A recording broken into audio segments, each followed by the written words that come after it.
going on, guys? Welcome back to Leafs Chatter. Today we're just going to go over if the Leafs are going to be buyers or sellers and what that entails in terms of what we can get for some players, what we would have to give up to get some players. I'll go over some of the guys on the team because if we're going to get players, you're going to have to get rid of some on your team. That's just the way it works because we don't have a lot of draft capital and we're not trying to get rid of futures. So we'll go into it here, take a deeper dive, but again, this is more along the lines of if we win our next, if let's say we win the next 4 to 5 games, we're probably going to be buyers. I wouldn't be surprised if we make a trade to bring somebody in.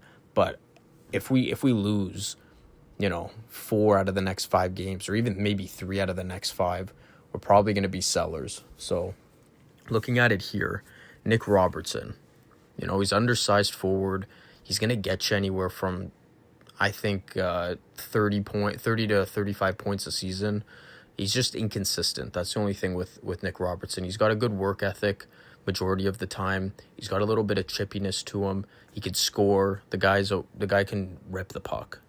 But if we're looking at it in terms of what can we get for Nick Robertson, I mean, for a guy like this, although he's undersized, he can rip the puck home.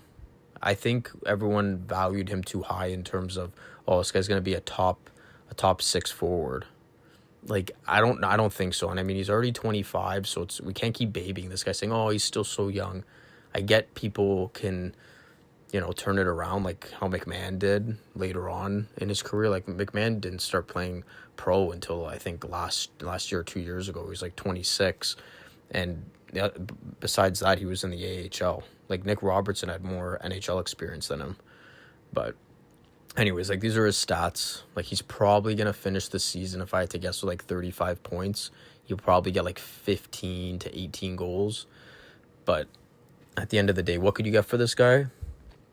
Ideally, I'd want to, ideally a second, I think, is what Treliving is looking for.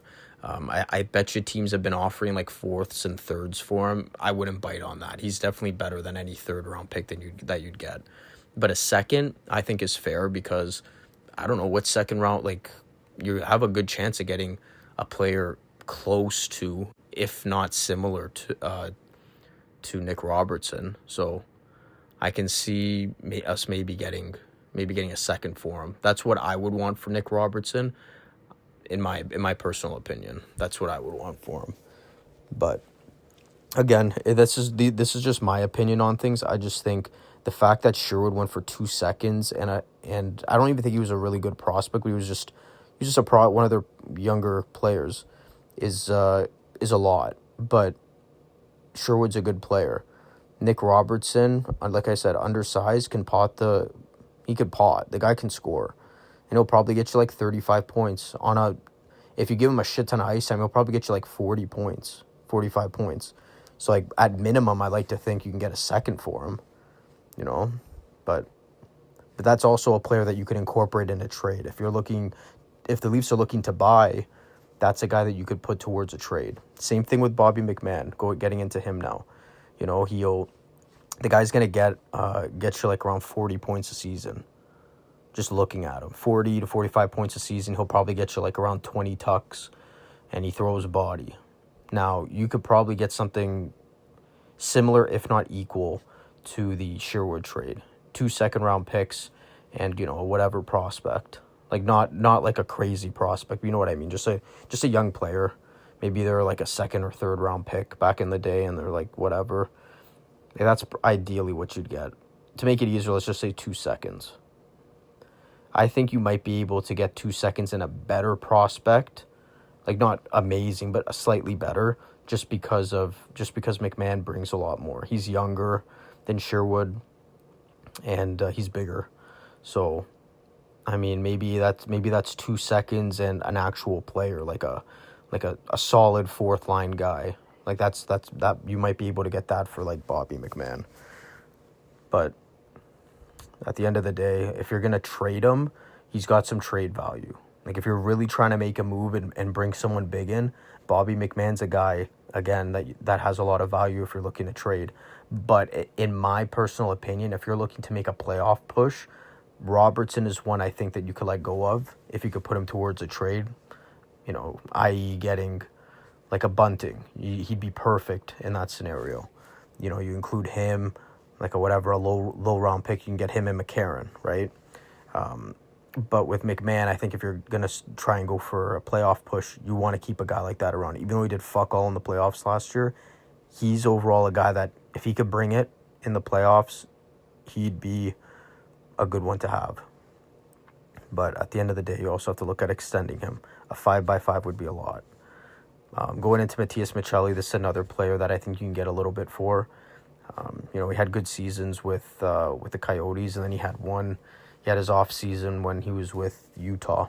So he hasn't played bad. Like right now, I think he's on pace for around 40 points. He'll probably get like anywhere from 13 to 15 goals. He's young. He's 25, same as Nick Robertson. I feel like you can definitely get a decent pick for this guy. I think we gave up a third, and then it could potentially turn into a second. I feel like you can get a second now for Matias Maccelli. He's been playing pretty decent. He's shown that he could play on top lines, and he's young. He's on the power play. I feel like you can get something for him. But at the same time, like I said, he'd be a good piece, like a Robertson, that you could put towards a trade. And I wouldn't be upset if we traded him in terms of if we're making a playoff push. You could definitely do without a Matias Maccelli. 100%. You could do without this guy. So that's a guy, if you can get like a second would be awesome for him. Even a third, I'd take it. But think realistically, a third round pick for a guy who's gotten 57 points in a season, and he's on pace for 40. I don't think that's worth a third round pick and he's young. He's a young kid. A second, you might be able to get a second, I think. But if you're going to trade him just for a player, yeah, you could probably get a third liner back, maybe. A third liner if you're just going to go player for player. But that's just my personal opinion. Now we're getting into tougher guys to move. I feel like all those guys are really easy to move. They have a lot of value. I do think Riley has value too, but he's just tougher to move because he's got a no move. Now, if he waives it, maybe you have to go to him and be like, dude, this isn't working out. We had a chat with you before at the start of the season. You're not playing any better. You're a minus 14 on the season. Yeah, you have 30 points, but it doesn't matter. You're taking up $7.5 million to the cap. Maybe that's a player that you can move. Now, I don't know what you'd get for Riley picks-wise. I actually have no clue what Riley would go for picks. But it's similar to a Dougie Hamilton where, he's a lot healthier than Dougie is. But I to be honest, I'm not sure what you can get for Riley in terms of picks. It's just his cap hit. I feel like, if you get rid of Riley, he's probably going to want to go to Vancouver. Maybe that's a type of trade where, money you gotta take money out, but you also gotta take some in.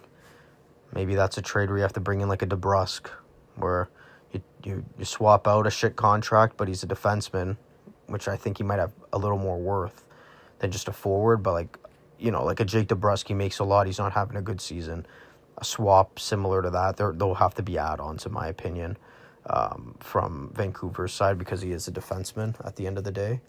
But that's just what I'm thinking. Again, I don't know what you'd get for in terms of picks. For something tells me I know he's terrible defensively, but offensively, he's doing pretty good. Like maybe you can get like a second for him. It's because of the cap hit. The cap hit kills him. If he was on a better cap hit, if he was like $5 million, you'd probably get a first for him. There's teams that actually like Morgan Riley, believe it or not. So, and he plays good in the playoffs. So you gotta look at everything here. But that's a guy that if you're gonna sell, you have to move because there's no way we're selling him. Like if we're pushing playoffs, he's staying. Unfortunately, we're not gonna move him.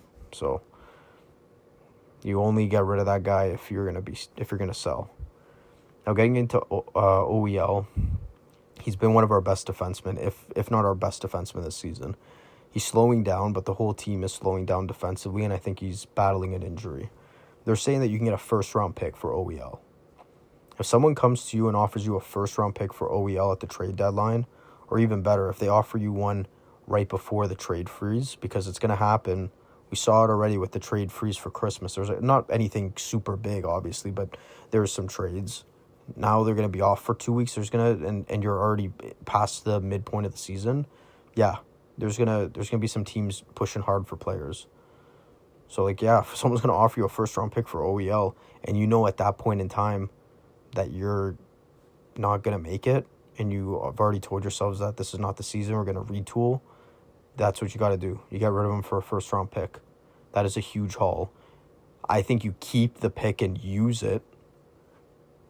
Like, but if you are trying to be in a win now mode and they give you a pick, you know, it's like a 2028 first round pick or some shit like that, you could use that and put it towards a trade, right? So again, that would be awesome. I love OEL, but if someone's going to offer you a first for him, you take that in a heartbeat if you're Brad. Now, getting into Simone Benoit, I think that any team that's entering the playoffs would love to have an extra defenseman, being Simone Benoit. I mean, last year he was honestly really good. He was a +12. Even the year before that, our first year with him, he was a +7, and he was a monster in the playoffs last year for us. He played some big-time minutes. He played physical. He got a big goal for us, and then he got a big assist to Domi for a game-winning goal. So he got a game-winning assist and a game-winning goal in the playoffs against Ottawa. So that's huge. But, yeah, again, like, I don't know what Benoit would go for, okay? You're probably going to get maybe a third for Benoit, or fourth. I don't know. That's probably ballpark where it's going to be. But there's teams that like that, and if someone's really desperate, you know, Washington could be one. If whoever, Washington, any team, even Boston, like if Boston makes a playoff push, but let's say they need some D help in terms of injuries, you know, like, and they're really desperate, they'll pay. Like, at the end of the day, you'll pay whatever you need to if you're in a win now mode, right? Probably not Boston, because I don't think there's any shot in how they win a cup. They could definitely make playoffs the way that they're playing right now. But, you know, you got teams like Tampa who are having D injuries. Hedman's out right now. We don't know when he's going to be back. Maybe they pay like a third for Benoit, you know? So there's teams out there that would pay for that. Dallas. You got to look at other teams and the injuries and what they're going through. Like, if you're really desperate for a player, you know you got them by the balls, you can get like a third-round pick for Benny. Now, do you take that? I mean, I would. If you know that you're selling, you have to take that, right? You got to do that. Now, again, this is all if we're selling. I do think there's a better chance of us being sellers than buyers, because at the end of the day, I think there's around like 30-something games left. If the Leafs want any chance to make the playoffs, you got to win at least 20 of them. At least. So if they're going into these next 5 games and they walk out with 1 point, 2 points, hell, even if they walk out with 3 points, that is horrible, because there are 10 points available. If they can get those 10 points, who knows where we're going to be in the standings if we win all 5 of those games. Is it likely? No. We have back-to-backs. We have a back-to-back, and then we play the Oilers. So I would like to think we lose that one. But I don't know. The Leafs are so leafy. You never know what's going to happen. But again, I'm telling you right now, if we do not get at least half of those points, even half is not even good enough. We got to get at least, out of those 10 points, you got to walk away with at least like 7 or 8. Like, that would be huge if you could do something like that. If you don't, I feel like that's your cue to sell. So there's some people saying you should sell already. And, like, in my opinion, it's not over yet. I think you give these next 5 games a test, and then you go from there. I mean, if we lose the first 3 games, at that point, maybe just say fuck it and sell, right? Get some moves before the freeze, because I think it kicks into play right on the 6th, if I'm not mistaken. So you got to make moves. So we'll see what happens, you know, and I hope we're not sellers. I would like to hope we don't. sell anybody. Maybe make some trades. I don't care if you move people and bring other guys in, but it's going to suck balls if we, not having playoff hockey. It's going to suck. But at the same time, it's like maybe this is what we need. A year where we don't make the playoffs and it doesn't seem like it's easy. Maybe we just need a chance to retool, gather some assets and, go in next year. Fresh team, no injuries. Maybe that's the move. But anyways, that's it for this one though, guys. Thanks for watching.